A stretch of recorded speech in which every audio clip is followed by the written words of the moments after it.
6 महीने से ज़्यादा हो गया है जब इजरायली डिफेंस फोर्सेस ने हमास के खिलाफ गाज़ा में अपने अटैक को अंजाम देना शुरू किया था और वहाँ के लोग इस हमले से खासा परेशान भी थे। लेकिन अब इजरायली डिफेंस फोर्सेस के हमले के साथ साथ अब पोलियो वायरस का हमला भी वहाँ पे शुरू हो चुका है और ये रिपोर्ट साफ बता रही हैं कि जिस तरीके के हालात वहाँ बने हुए हैं, जो भी ऐसे जल जनित बीमारी है यानी कि वाटर बाउंड डिजीज़ेज़ हैं जो कि गंदे पानी से फैलती, क्योंकि वहाँ पे ईंधन की कमी की वजह से वाटर ट्रीटमेंट प्लांट काम नहीं कर रहे हैं, जिसकी वजह से कुछ जानकारियाँ मिली थी कि वहाँ पे जो वायरस है यानी कि पोलियो वायरस के ट्रेसेस मिले हैं और उसके बाद जब उसकी जांच की गई तो वो सही पाया गया, जिसके बाद से अब एक बड़े लेवल पर टीकाकरण वहाँ पे शुरू किया गया है। आईडीएफ की तरफ से जानकारी दी गई है कि तकरीबन 3 लाख से ज़्यादा वैक्सीन उस जगह पर यानी कि गाज़ा में भेजी जा चुकी है और ये एक प्रिकॉशनरी मेजर के तहत पूरे ऐसे जो सोल्जर्स हैं जो कि वहाँ पे ऑपरेशन को अंजाम दे रहे हैं और जो गाज़ा के लोग हैं जो कि अलग अलग जगह विस्थापित होकर रहने को मजबूर है, उनके स्वास्थ्य को ध्यान में रखते हुए अब एक बड़ा टीकाकरण का अभियान वहाँ पे शुरू किया जा चुका है। हालांकि फोर्सेस की बात करें, फोर्सेस को तस्दीक किया गया है, हिदायत दी गई है आईडीएफ की तरफ से कि वो अपना जो हेल्थ है उसको मेंटेन करके रखे, हाइजीन को मेंटेन करके रखे, क्योंकि पोलियो का वायरस गंदे पानी की वजह से होता है, उसी के ज़रिए वो फैलता भी है और ये अब ट्रेसेस सामने आ गए हैं। तो वहाँ के लोगों के लिए एक डबल अटैक या डबल परेशानी इस वक्त दिखाई दे रही है। तकरीबन 3 लाख से ज़्यादा वैक्सीन अब तक गाज़ा पट्टी में भेजे जा चुके हैं। बड़ा एक ड्राइव स्टार्ट किया गया है। हालांकि आईडीएफ ने ये भी बात कही है कि अगर उनका कोई सोल्जर इस तरीके की वैक्सीन को नहीं लेना चाहता तो उसके ऊपर किसी तरीके का दबाव नहीं होगा, लेकिन जो प्रेशर बिल्डअप हो रहा है क्योंकि ये सब कुछ गाज़ा में इजरायली फोर्सेस के हमले के बाद से हुआ। गाज़ा की अगर हम लोग बात करें, गाज़ा एक ऐसा छोटा सा एक एरिया है जिसमें बहुत ज़्यादा लोग वहाँ पे रहते हैं। 20 लाख 22 लाख के आसपास लोग वहाँ रहते हैं और वो इस लड़ाई की वजह से अपने घरों को छोड़ने के लिए मजबूर हैं। पूरा का पूरा गाज़ा इस वक्त एक मलबे के ढेर में तब्दील हो गया। यूएन की रिपोर्ट ने तो ये भी साफ किया था कि तकरीबन 40 मिलियन टन जो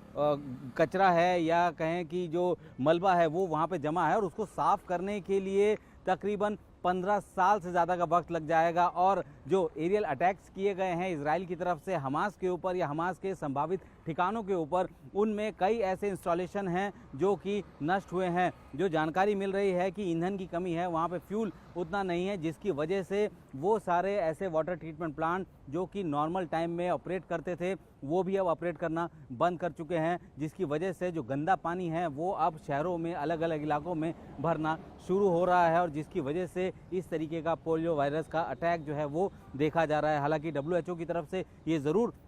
कहा गया है कि गाज़ा में किसी भी तरीके का ऐसा रोकथाम जो यानी पोलियो वायरस का रोकथाम को लेकर कोई बहुत ज़्यादा कार्रवाई नहीं की गई है, लेकिन आईडीएफ की तरफ से दावा किया गया है कि जिस दिन से उनको इस बारे में जानकारी मिली, जिस दिन से ये ट्रेसेस मिले हैं कि वहाँ पे पोलियो वायरस के होने के जो लक्षण मिले हैं, जो वहाँ पे जो पानी का जो टेस्ट किया गया, चाहे वो सीवर वाटर का टेस्ट किया हो चाहे नॉर्मल पीने का पानी का वाटर का टेस्ट किया हो, जो उन इलाकों में उसमें वो ट्रेसेस मिले हैं, यानी कि अब गाज़ा के लोगों के लिए मुसीबत और ज़्यादा बढ़ रही है। इजरायली डिफेंस फोर्सेस की तरफ से कोशिश की जा रही है कि अंतर्राष्ट्रीय समुदाय के साथ बात करके जो वैक्सीन है उसको ज़्यादा से ज़्यादा गाज़ा में लाया जा सके, क्योंकि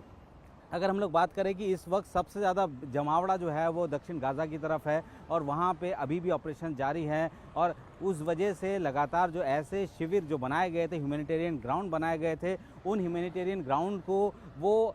वहाँ पे लोगों को जो है रखा गया था। लेकिन अब जब उस ह्यूमैनिटेरियन ग्राउंड का फ़ायदा उठाकर जो हमास के आतंकी वो अटैक्स कर रहे हैं इजराइल के ऊपर, तो अब कई सारे ह्यूमैनिटेरियन ग्राउंड को खाली करने को कहा गया है ताकि इजराइल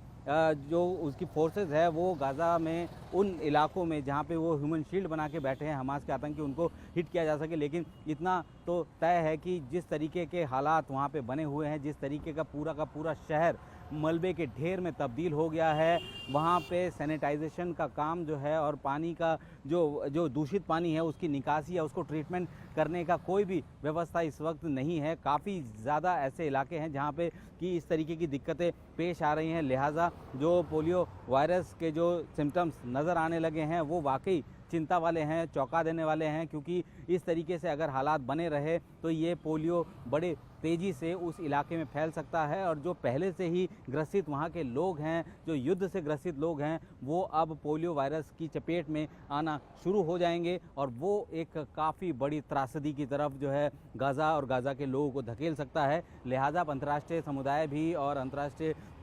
जो संगठन हैं वो अब इस तरफ जो है काम करने में जुटे हुए हैं। आईडीएफ की तरफ से अपने सोल्जर की सुरक्षा तो वो सुनिश्चित करने की कोशिश की जा रही है। वैक्सीनेशन प्रोग्राम शुरू किया गया, साथ ही वहाँ जो लोग रह रहे हैं उन लोगों की सुरक्षा के लिए भी एक बड़ा वैक्सीनेशन ड्राइव स्टार्ट किया गया है, जिसके तहत सबको पोलियो वैक्सीन दी जाएगी और यहाँ तक कि दी जानी शुरू भी हो चुकी है, ताकि ये संक्रमण, ये वायरस और ज़्यादा ना फैले और वहाँ के लोगों को जो कि अभी तक प्रताड़ित थे लड़ाई से या इजराइल की बॉम्बिंग से या इजराइल के अटैक से, वो अब इस पोलियो वायरस के अटैक से